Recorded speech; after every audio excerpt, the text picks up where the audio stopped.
Oh, wow. What a day today is. It is so good. Delicious, really. Wait till I tell you about it, because it's not obvious. You need a little bit of framing to see it. But if you would like to enjoy today to the maximum potential, all you need is a cup or a mug or a glass, a tankard, chalice, a stein, a canteen, jug, a flask, a vessel of any kind. Fill it with your favorite liquid. And join me now for the unparalleled pleasure, the dopamine hit of the day, the thing that makes everything better. Wait, wait, wait. Those of you who are listening in real time, we're going to play a trick on the people who are watching this in recorded time and fast forwarding past the simultaneous sip. The first one's going to be a fake out. Don't go for it. Don't go for it. If you're watching this live, it's a trick. Don't go for it. It looks like I'm sipping, but I'm not. Now it looks like I'm done. If you're playing this on fast forward, it looks like you fast forwarded through the simultaneous sip, doesn't it? Now you think this is where the content happens. Gotcha! This is the simultaneous sip. This is the real one. Go! Yeah, all you fast forwarders, you think you beat the system, but no, sometimes the system's got a little bit of fight left in it. And you will someday be part of the simultaneous sip. You don't know it yet. No, you don't know it yet, but it's coming. Oh, is it coming? Speaking of that, my book, How to Fail at Almost Everything and Still Win Big, has been re-recorded in my own voice for the first time. It was a professional actor, but by popular demand, people, especially people who watch the live stream, said, it bothers us because it's not in your voice, but now it is. So ask and you shall receive. It's available now at Amazon and wherever you buy audiobooks. So I would like to update some things which I've said in the past which were totally wrong. So this will be the section where Scott eats crow, like lots of it. 3 crows at least. This is a 3 crow morning, so you might enjoy this. Here are 3 things I've said in the past that I know now to not be true. Number 1, I've said narcissism isn't real. It's just people who think well of themselves. What's wrong with that? I'm going to tell you why I'm wrong about that. Projection. I've said projection isn't real. People don't actually blame other people for the crimes they're committing at the moment. That's not a real thing. That's a real thing. Number 3, gaslighting. I told you there's no such thing as gaslighting. That's just something that happened in a movie. Sure, some people are wrong about things. Some people are crazy. But there's no gaslighting. That's not a real thing. Gaslighting is a real thing. Here's why I was wrong. And in learning why I was wrong, you're going to learn something maybe kind of important. And it goes like this. First of all, narcissism, when I was saying it's not real, it's just people who have a good opinion of themselves, and it might actually help them perform better. It turns out that narcissism is not just thinking you're pretty great. Because if that's all it was, a lot of people would be narcissists. But it turns out that like addiction, have you ever been around anybody who was addicted, let's say an alcoholic? And have you ever been amazed that when you start reading the literature, that somebody who's an alcoholic fits a whole bunch of behavior predictions that are so specific, you think, well, that can't be so predictive. Couldn't it be that just all kinds of different people, they like alcohol more than other people, and that's all it is? Why would it be that the people who seem to be alcoholics have behavior in common? Like, that doesn't make sense, right? But it's true. I mean, anybody who's been around addicts knows there's a certain set of behaviors that you can pretty much rely on for this group of people. Now, it turns out that narcissism is this sort of catch-all category for a bunch of behaviors. And there's more than one kind of narcissism, etc. The kind which I was speaking to when I said it's not real, I maintained that same opinion, but I was using the word wrong.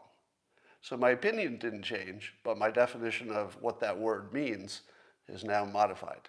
So my opinion that if somebody's only problem is they think they're a little bit better than they really are, that's not a mental health problem because I live in that world all the time, and it just helps me perform better. I mean, let me give you an example.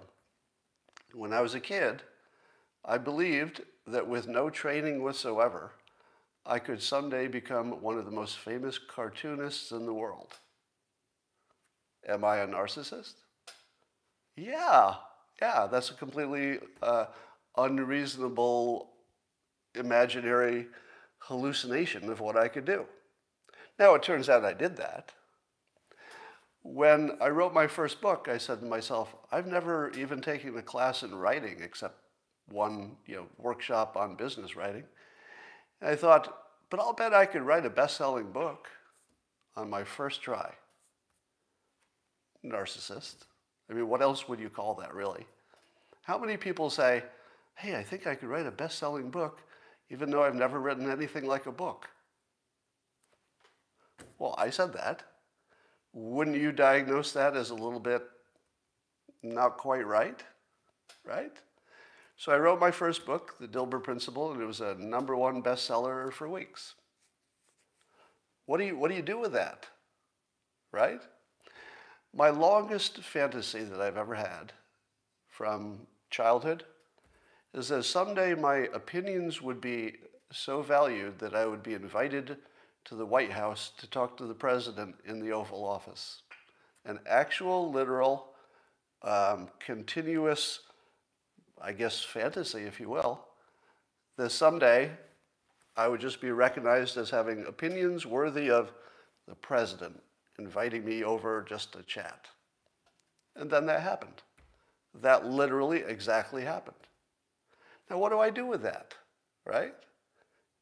Should I check myself into a mental health clinic? Because I've had thoughts about my own potential success that are really unreasonable. I mean, by any measure, well, thank you, Ike. That is far too kind. By any measure, I fit the definition, right? But it's not mental health in terms of it being an issue, because it actually seems to motivate me to work harder and accomplish things. So here's the point. When I was saying that narcissism is not a problem, it's not a mental health problem, the mental health professionals actually agree with that. Okay?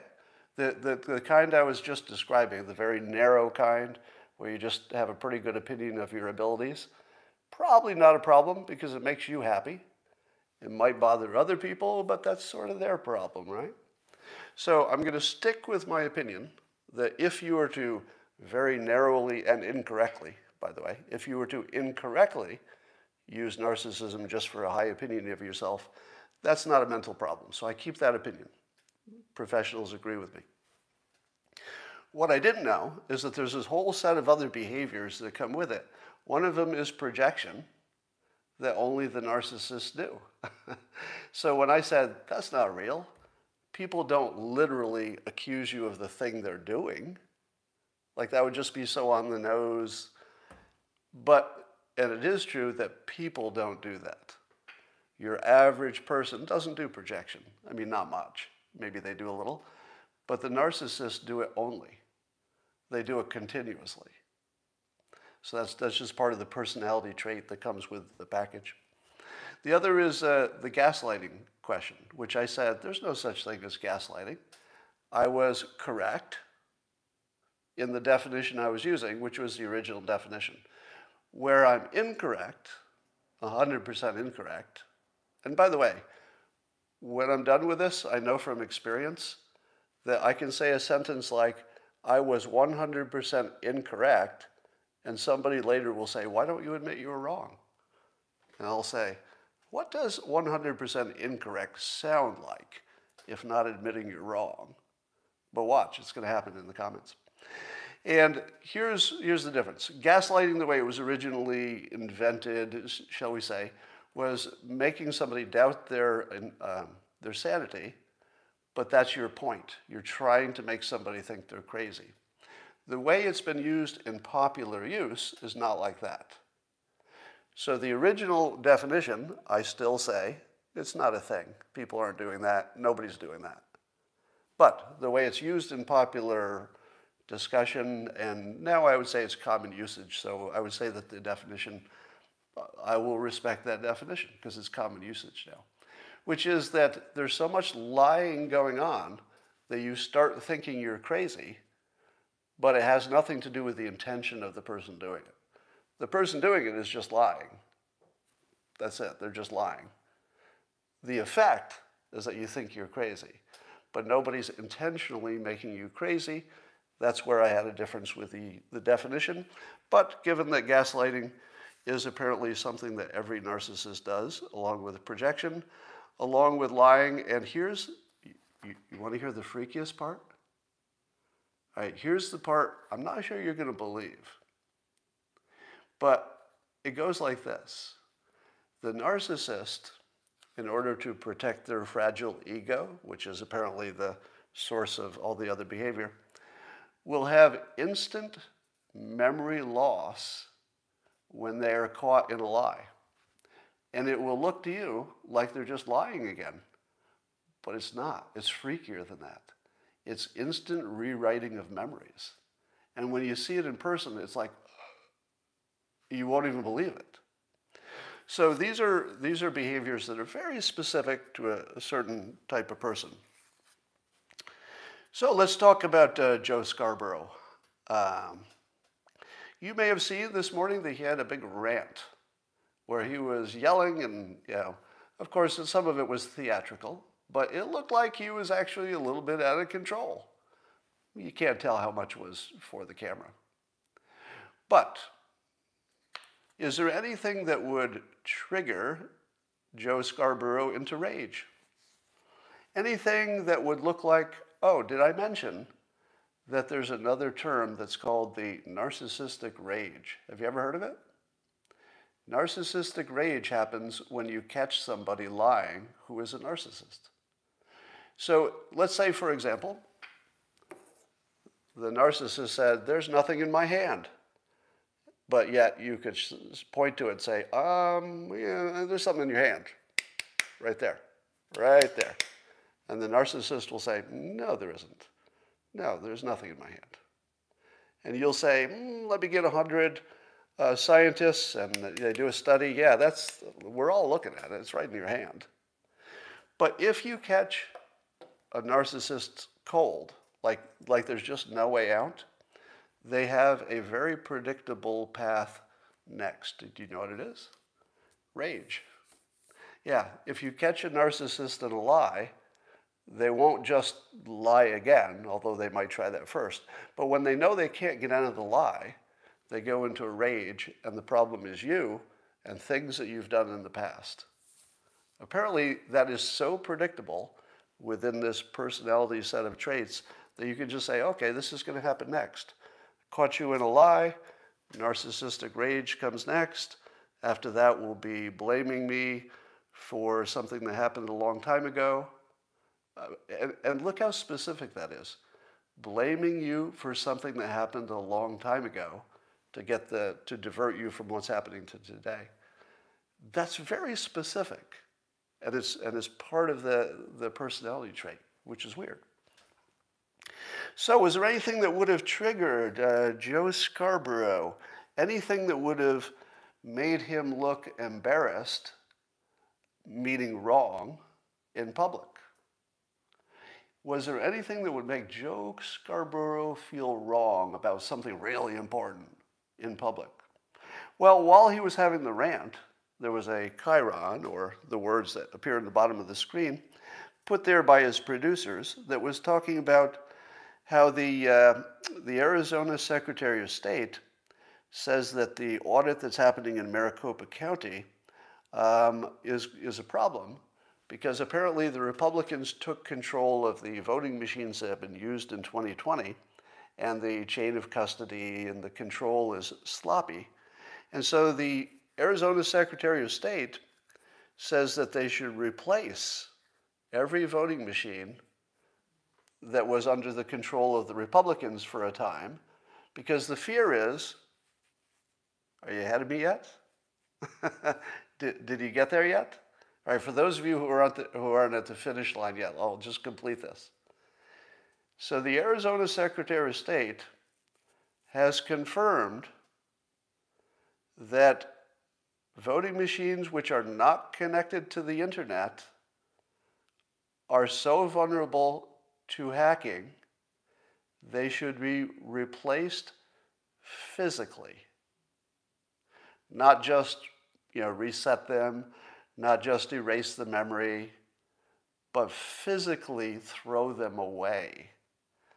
Now, wasn't a big part of the big lie that if something wasn't connected to the internet, it couldn't be hacked? But now we see from the Democrats, they're saying if you have our machines not connected to the internet and you've ever touched them, they're not secure. Now imagine being Joe Scarborough and you've been selling to the world that not only was there no fraud, but there couldn't be, and you'd be a fucking idiot if you thought it was even possible. Do you see it now?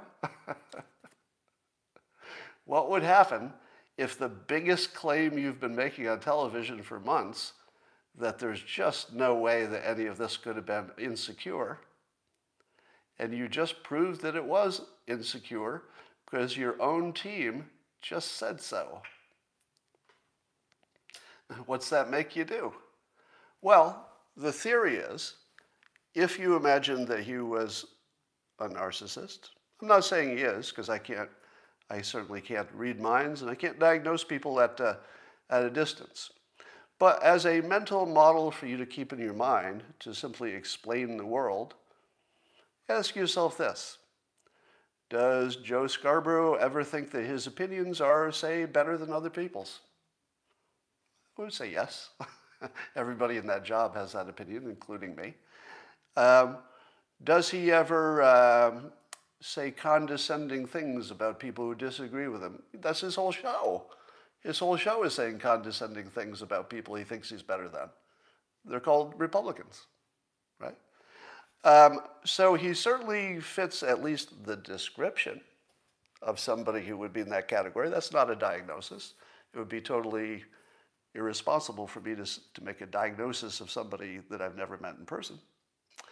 But watching this is so delicious. And I'm not sure that the public at large has connected the dots yet. I think that by this afternoon, at least Fox News will have realized that the Democrats have proven their case, that the system wasn't secure, because it can't be. There's no such thing as a secure system when you have technology involved, because it just requires one bad actor to have access to it. That's it. Have I ever told you that the way to destroy an illusion is to embrace it? How many times have I told you that? Every time I show you a new example, that point will get a little bit stronger in your mind and will be more useful to you. If you were to say, hey, I think that it's impossible to totally secure voting machines, so therefore might be a problem. And then the Democrats say, you fool. Well, thank you, Patrick. You were too nice. And then the Democrats say, you fool. The courts have shown no evidence of widespread fraud. There's no proof of anything. Therefore, you're all foolish and you're conspiracy believers, etc. But instead of that, what the Arizona audit did accidentally, but imagine if they'd done this intentionally. What they did accidentally was take control of the voting machines and make the Democrats complain that the voting machines are too insecure. They actually embraced the Democrats' own belief that, hey, who can hack a machine? Does it matter if we have these controls? Why would it? Why would it possibly matter if we have full control of these machines in a locked room with people doing stuff that you can't see? Why would it matter? Why would it matter? We embrace your point. Yes, Democrats, everything you've said about this is true. So if you don't mind, we're just going to spend a few minutes with these voting machines behind closed doors doing things that couldn't possibly make a difference. Right? Right? Things that couldn't make any difference. We've all agreed on that. And do you know why those machines are completely safe to be behind closed doors with just Republicans? Because the courts have found no evidence of widespread fraud of any voting machines controlled by Republicans behind closed doors. 100% no finding of a problem. Do you think I'm demonetized yet?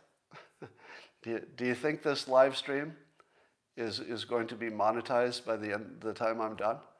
Nope. No way. There's somebody watching this right now who has an official job with YouTube who is saying to themselves, holy shit, I've got to demonetize this fucking thing right away. Now, I'm intentionally making it a little hard because nothing I said is anything but completely reasonable and obvious and a headline.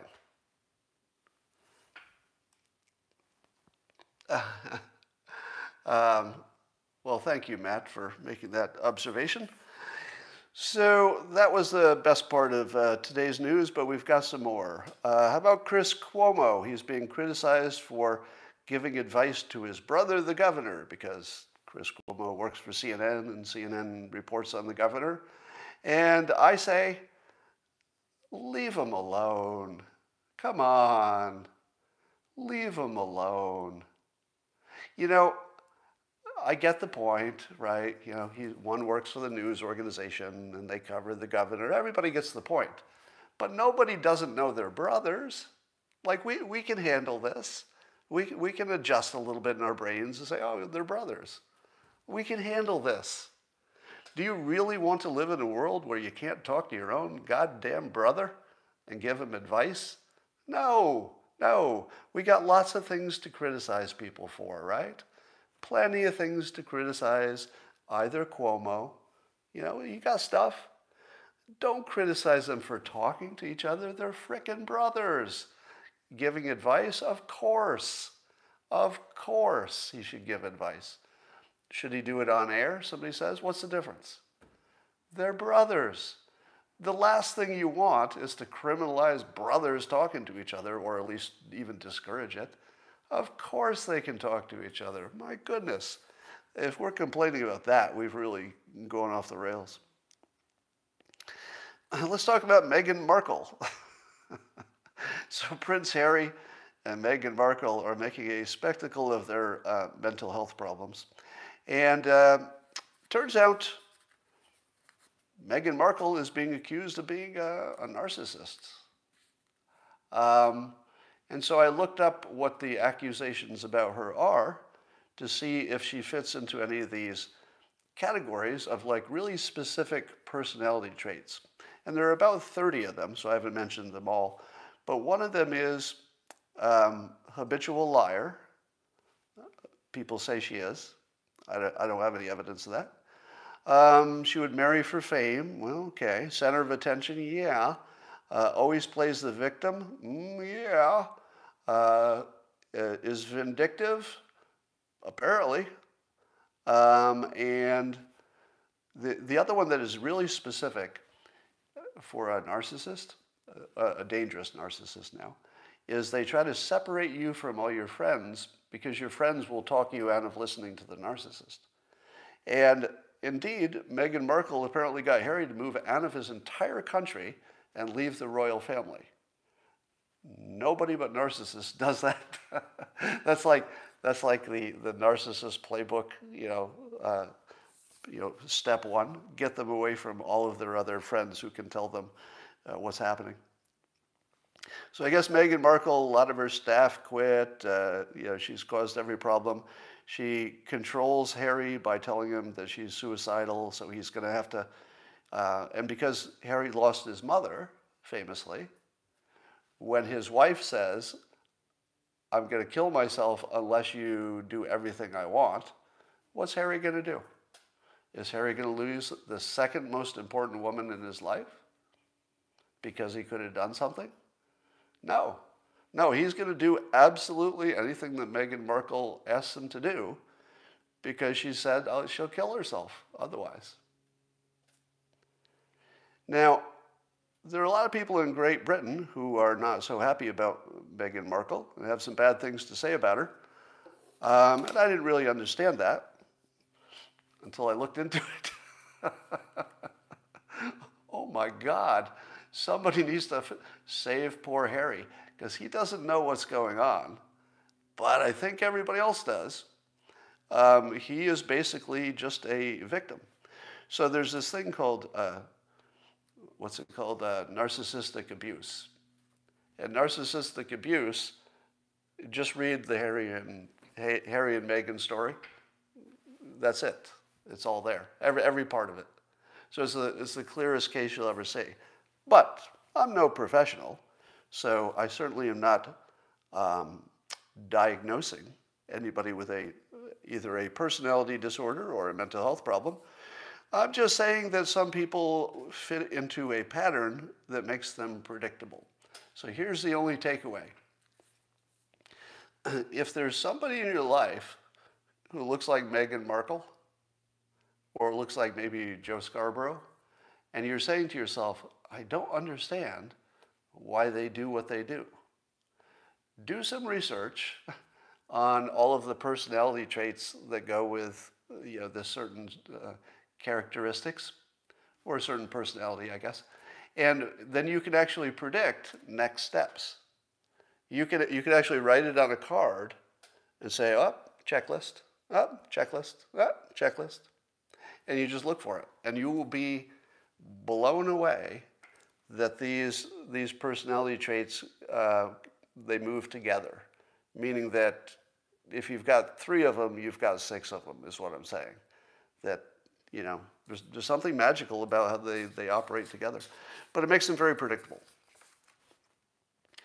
How about fake news through history? We're hearing that the BBC had this guy, Martin Bashir, who forged some documents to get an interview with Princess Diana back in the 90s. He actually forged bank documents to get her attention, that he had some story that she would be interested in, so he could get an interview. This isn't quite fake news, but this was the BBC. This is the BBC. I mean, really? And they've got a guy who's just faking documents to get an interview? That's pretty unethical. You have to wonder what else they're doing that's unethical. Ted Cruz is getting into a little hot water, I think, by mocking the U.S. military's ads for recruitment. And there's a meme going around showing the Russian recruitment ads, which are all manly and like, it's like dark colors and gray and, manly men with muscles doing stuff, things like that. But, and then next to it is the American version, which is very woke, very woke. And Ted Cruz actually used the word pansies. I don't know if he's still going to be a senator by the end of the day, because I feel as if the LGBTQ community or anybody who's mad at bad language is going to get on him for using that word. But we'll see if he survives that in our extra woke world.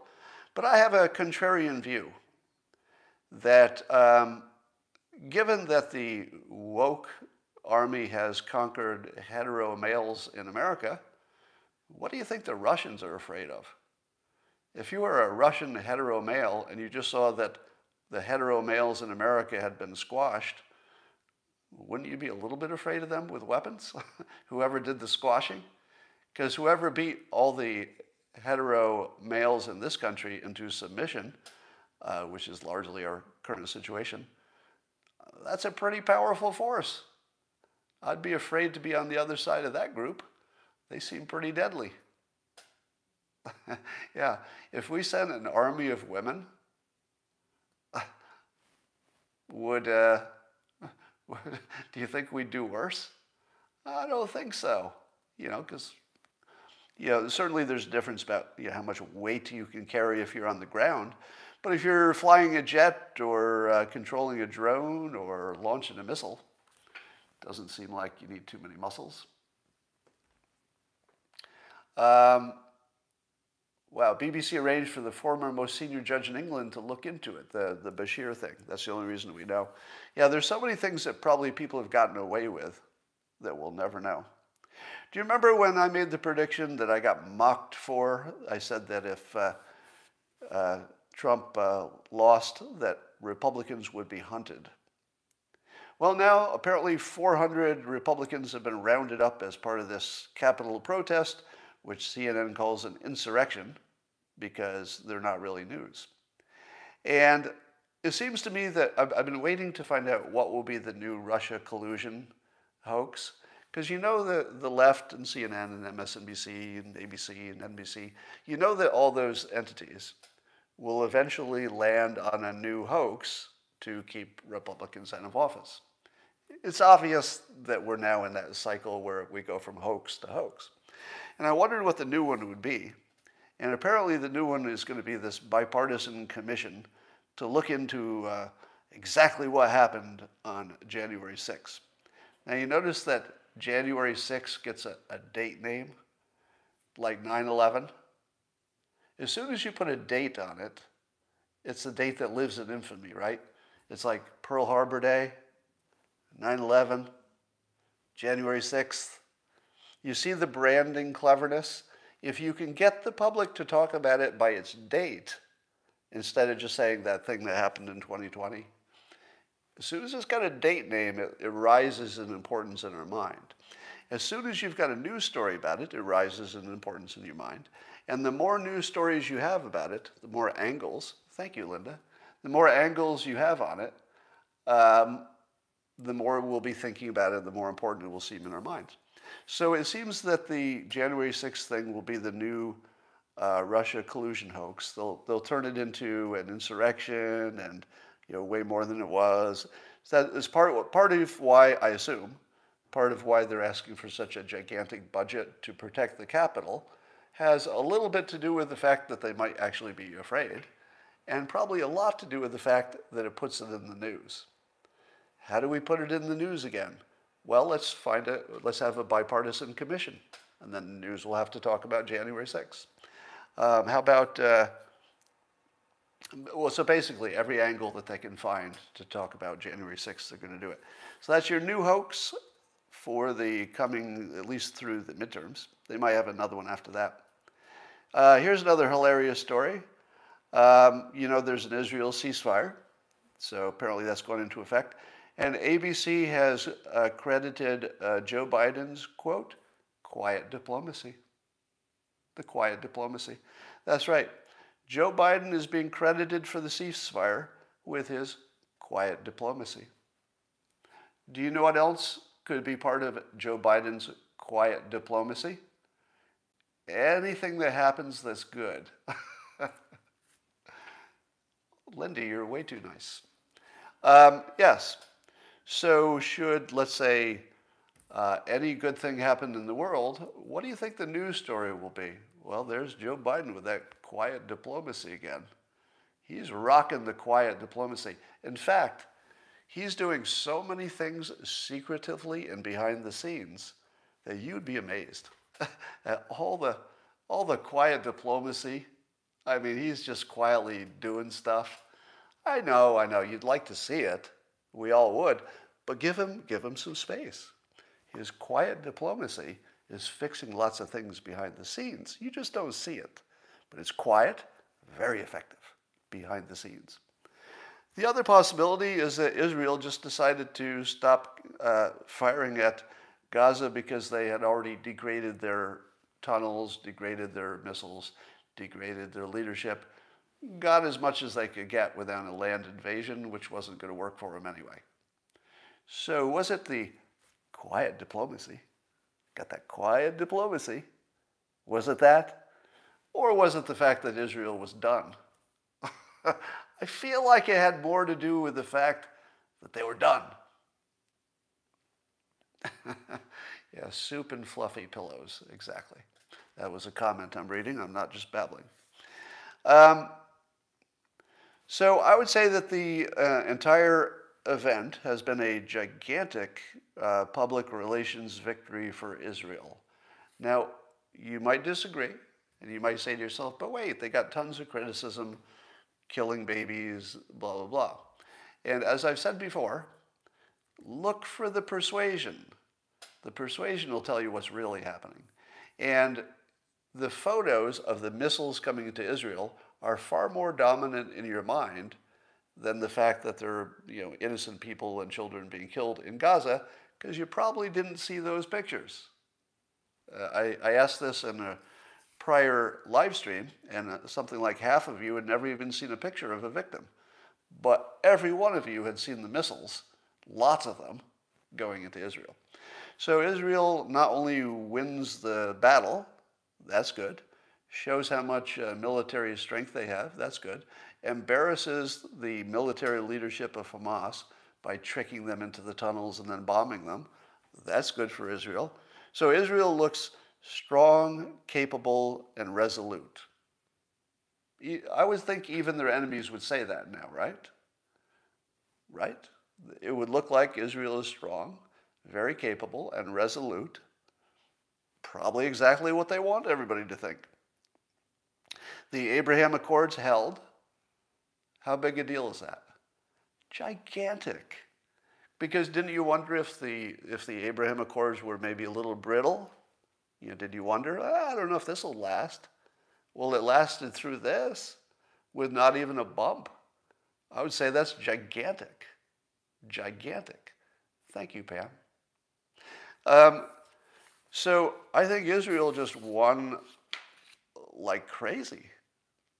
Now, of course, the critics, emerge, and they're calling Israel an apartheid state, which they absolutely are not. So let me say this as clearly as possible. Israel is not an apartheid state. I'm saying that so I don't get kicked off the live stream. So let's dig into it a little bit. Now, to be an apartheid state would require that people of different ethnicities were treated differently under the law.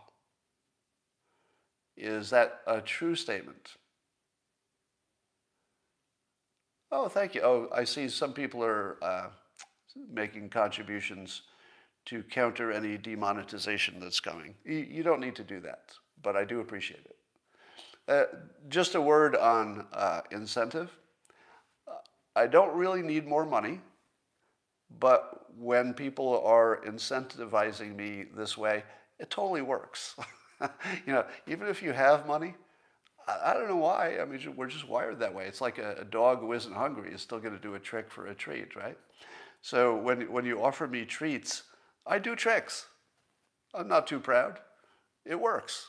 Incentives always work. If there's anything I've ever taught you, is that incentives always work. They don't always work completely, but they always work a little. All right. So I told you that the best persuaders are the ones who use fear and visuals, right? So there are pictures. If I were to say, show me a picture of any rules or laws that are different in Israel that treat any of the ethnic groups differently.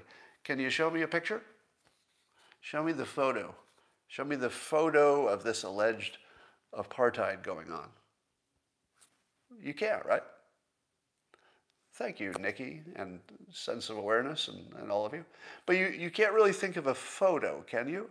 Think of an image in your mind, any kind of a famous picture or a person maybe. Sometimes if you can associate a living human with something, that becomes like a brand for the thing. Um, some quiet diplomacy from Canada. Thank you, Victoria. Um, so here's my point. Israel has the persuasion advantage because the complaints against them are not visual and they don't scare you. Are any of you afraid of apartheid in the Middle East? Nope. Nope. Doesn't affect you at all. You're definitely not afraid of it. Like you might complain about it or say things need to change. I get that. But you're probably not afraid. Linda, you are way too nice. Thank you. So here's my observation. For some reason, the Palestinians have no persuasion skills whatsoever. Have you noticed that? It's not my imagination, is it? That if you were to say, what is good persuasion? And like how would you do it? And then you look at everything the Palestinians do, they don't even overlap a little bit, do they? It feels like they've never even been exposed to the idea that negotiating and persuasion are like skills. It just feels like flailing and anger and whatever, revenge and, religion and all these things. But you don't see anything that looks like technique. But when you look at the Israeli way that they handle, the PR part of it, lots of technique, right? Let me ask you this. Most of you believe that there are differences in the laws of how people are treated based on whether they're Jewish or non-Jewish in, let's say, any part of Israel, occupied, unoccupied, etc. You believe that there are differences, right? Have you seen a list? Have you ever seen a list of here are all the things that you can do if you're Jewish living in Israel or any part that they can control, and here are the things you can do if you're non-Jewish but a citizen and you're living in that area? Have you ever seen the list? There are lots of articles, but if you read the articles, it's all hand-waving. Let me read to you an example of an article about the unfair treatment of the Palestinians. I'm reading the article. There is unfair treatment of the Palestinians. Okay, well, I guess there'll be some examples. Well, there's some generic statement about something technical about land that's disputed. I don't even know. That's it. No picture, no summary, no list, no article. You really can't find what the point is, can you? So here's your assignment. Find me a list, a clean, simple list that says these are the things you can do if you're Jewish living in Israel. These are the things that you can do if you're non-Jewish in Israel. Just compare them. Somebody's made the list, right? What happens if it doesn't exist? What would you think if you can't find it? I would say, if you can't find that list, the Palestinians, maybe they're not even interested in persuading. Maybe they don't even care. It's like they wouldn't even know how to do this. You don't think there's anybody in the squad who could produce a list of what's the problem, like what's the specific complaint? You have to ask why the information is not presented to you in any kind of a clean way. So here's a comment. It said the only difference is that the Arabs in Israel are not required to do national services in the army, but many Arabs have voluntarily joined. I believe that you are a victim of extreme propaganda. If you think the only difference is that, whether you're allowed to serve, I think you have to look at, the larger picture of all the territories there.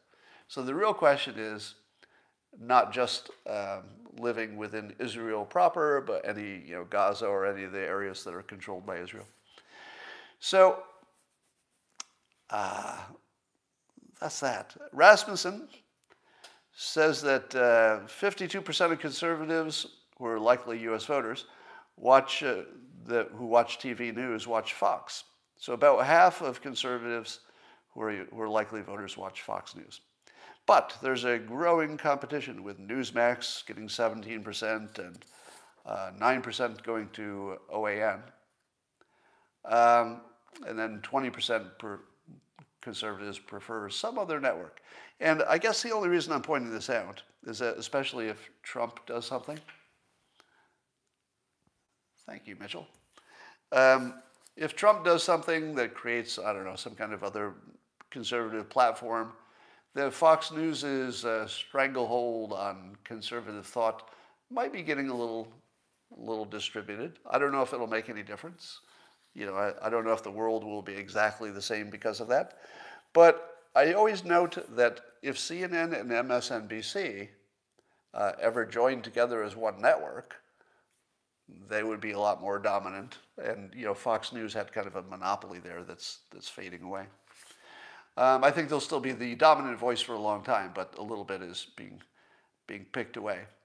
Now, here's something I've said before, but man, every day I am reminded that I should tell you this again. If you're not following Glenn Greenwald on Twitter, you're missing one of the best shows, just one of the best shows. You just have to follow him for the entertainment alone, but you're going to learn some things that you're just not seeing in the other press. And it's not just that he's, you know, might have some information that's not available elsewhere in some cases, but he's simply framing things in a way you haven't heard them.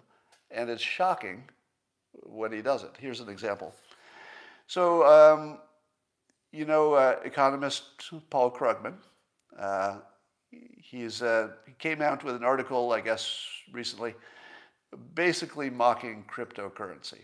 So it's Paul Krugman saying cryptocurrency is sort of an empty nothing that will not likely amount to much. And that's a current opinion based on current situation. And Glenn Greenwald retweets Krugman and says, Krugman, 1998, quote, so he's quoting Krugman in 1998, the growth of the internet will slow drastically as the flaw in Metcalfe's law becomes apparent. Most people have nothing to say to each other. By 2005, he predicted back in 1998, it will become clear that the internet's impact on the economy has been no greater than the fax machines. So, so it's one thing to see Paul Krugman just say cryptocurrency is a big nothing, but it's another thing to see what his last big prediction was. So you really have to watch Greenwald. He does a tweet like this, meaning it's just as savage, almost every day, and you think this is just good stuff. So anyway, that is what I had to say for today. And what are your bets? Did I get demonetized today? If I don't get demonetized today, I'd be really surprised, really surprised. So I hope you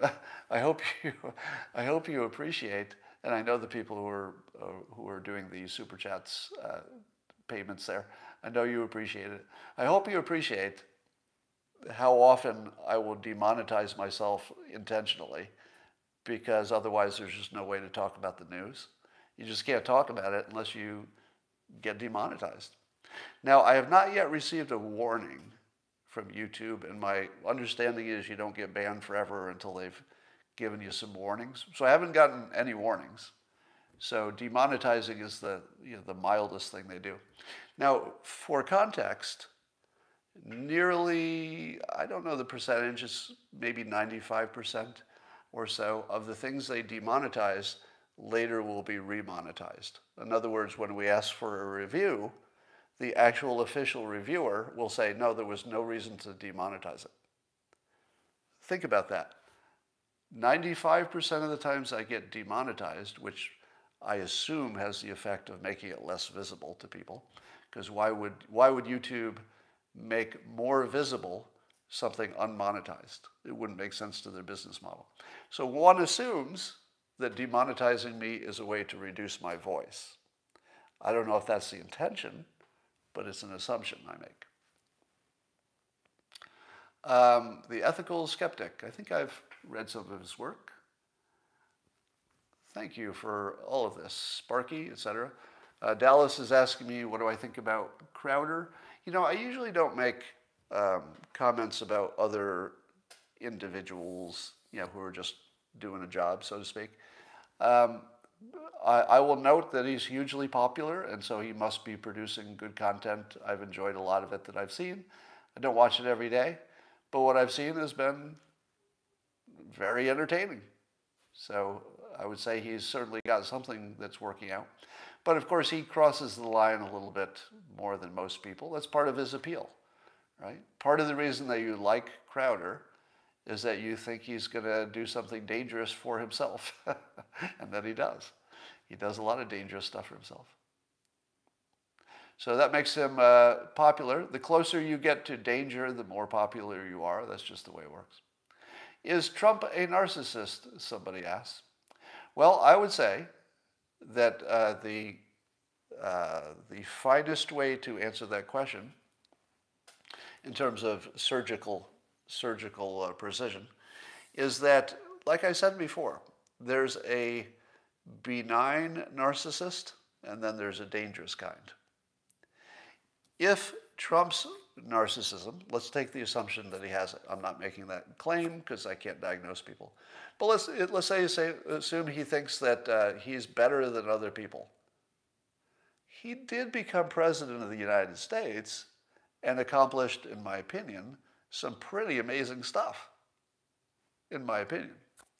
You know, Project Warp Speed, Abraham Accords. I mean, really some impossible looking stuff. So would it be a mental health problem to have somebody think, oh, I can do things that other people can't do, but then he does them? Well, like, what do you do with that? Is that a problem? Did anybody get hurt? Well, remember I told you long ago, I had this theory that, and I've been using the word bully, that Trump seems to trigger people who have had some experience with a bully, but maybe people who have experience with that personality type. You know what I mean?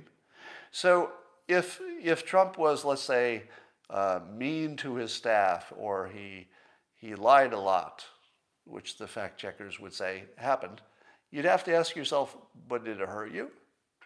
Did any of that make a difference? Because the weird thing about having a narcissist as your president is it's the right job. You finally found a personality that fits the job perfectly for some tasks. Now, do you always want somebody with that mindset to be your president? I don't think so. I don't think you want anybody with any mindset to be your president forever. It's good to cycle in different personalities because they have different traits, different things they can accomplish. Is it possible that Biden got a better result than Trump would have in the Middle East? I don't know. I don't know. There's no way to know. Skip says, Trump's self-esteem is too high for him to be a narcissist. Well, the theory of narcissists is that they secretly have low self-esteem, but what we see of them looks like high self-esteem. So that's the theory. So you wouldn't know what his inner thoughts are. You would only see his external stuff.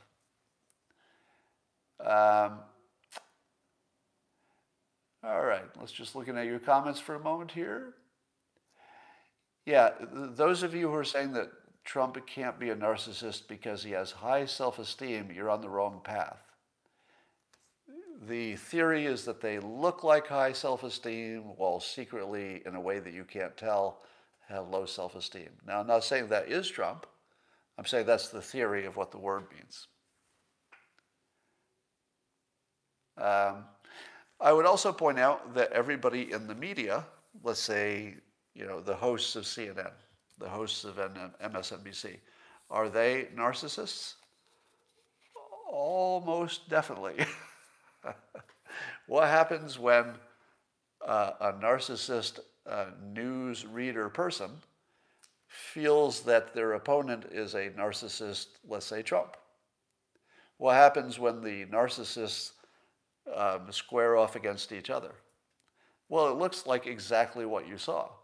It looks like the fake news acting like they've never made a mistake, projecting all of their flaws onto Trump, while Trump acted like he never made a mistake and projected any flaws he had onto the news. I think it was a battle between narcissists. But the question is, are all narcissists bad all the time, or is there anything that they do for us that's good? And I've always argued that Trump has a productive brand of narcissism, partly because he ties his ego to the country, right? If you tie your ego to the United States by being president and being associated with patriotism, etc., you really don't have an option of doing a bad job. You kind of have to work really hard to do it right, because otherwise you don't look good. And that's the whole point. The last thing I want is somebody who has a low self-esteem and says to themselves, you know, Russia is pushing us around a lot, but on the other hand, we do deserve it. You know, China is sending a lot of fentanyl to the United States, but you know, we have to take some responsibility. It's us that's taking the fentanyl, right? So if you get somebody who has what I would call a healthy personality with no personality disorders, no mental illness whatsoever, well, I don't know if you want that person for president. They might be a little bit too reasonable for getting the job done. Yeah, Lux Life says all those with presidential aspirations are narcissists. I feel like that's true. I feel like that's true. And some might do a better job of pretending they're not, but it feels like a safe statement. How about people who do what I do? How about people who do podcasts, people who are news readers, etc.? Are they narcissists? I'd have to say yes, right? You know, you've watched me for a while. Well, let me ask you to diagnose me. This will be fun. Those of you who have watched me for a while, you know that it's hard to untangle what is somehow a natural narcissist from somebody who is a public personality, you know, a celebrity, if you will. Because celebrities, their job is to show off. And it's what we do, right? I put myself in that minor celebrity category. So I show off all day long, but I also tell myself it's my job. Am I rationalizing? So diagnose me. Do I have a problem that you would associate with any of those characteristics of narcissism? Does Mike Pompeo still have Trump fooled? Sparky asks. Well, I don't know exactly what that means. I'd have to have an example for that. Somebody says a narcissist destroys others. Yeah, I don't feel like I do that, but I don't think also narcissists know they're narcissists. I feel as though one of the characteristics is that you are pretty sure you're not. So if you're open to the possibility, it almost proves you're not. But am I such a narcissist that I know that if I tell you I'm aware of my narcissism, I'm an extra cool narcissist? See, you can't really untangle it, because it is natural and even desirable, I would say, for people to protect their ego and to protect their image and to protect, and even to fight that their point is right and the other side is wrong. I guess it's just a matter of degree. Reverse narcissist is somebody who believes they're the worst. Yeah, which would you prefer? Thank you, Michael. Patrick says, I would be the only narcissist that makes you feel at ease. Well, that is my job, but of course the trouble is, what if I'm one of the, apparently there's a kind of narcissist who gets their supply, that's the word they use, who gets their benefits from acting like they're not a narcissist. And I think, oh my God, I'm one of those. Because in public, I'm always trying to help people who are not me. So you'd say, well, that's no narcissist. Nobody's going to be like continuously trying to help other people if they're a narcissist. But it turns out that's a special kind of narcissist. Somebody who's showing off by trying to help other people. And if they succeed, well, then they get some credit, right? So aren't they really narcissists? But I would say it's productive. Can't there be productive narcissism? Don't you want people who have capabilities and resources to try to help other people, and in return, they get credit. They get respect. Do we want that to go away? I don't think so. So I think there are cases, Trump being one, and I try to be in the category of people who, I totally love it when people have a good feeling about me. Don't you? Is that wrong? Should I feel guilty that if I do something worthy and people say good things about it, should I feel bad that that makes me feel kind of good when people say good things about me? I don't know. Where's the line? If you show off for a living, which is what I do, where's the line? I think I'm a productive narcissist, meaning I probably, well, I try, I don't know if I do, but I try to add more than I'm subtracting. At least it's my intention. I don't know if I'm pulling it off. All right, Michael says, is narcissist a behavior word or a motivation word? How can we read motivations of others? The motivation of a narcissist, according to the experts, is just to protect their fragile self-esteem, and that everything is an outgrowth of that. So that's the assumed motivation, whether that's accurate or not. Michael says, I'm not a narcissist, but I'm a boomer. Close enough. I accept that. I accept that characterization. Well, many of you think I'm not a narcissist, but it probably has to do with the fact that you agree with me. I'm fully hedged on this trade. Thanks. All right, so that's all I have for today, and I will talk to you tomorrow. And tomorrow, I don't want to get your hopes up, but tomorrow is going to be the best Coffee with Scott Adams of all time. And I don't even know what the news is tomorrow. I'm just that confident that's how good it will be. Narcissist. I'll talk to you tomorrow.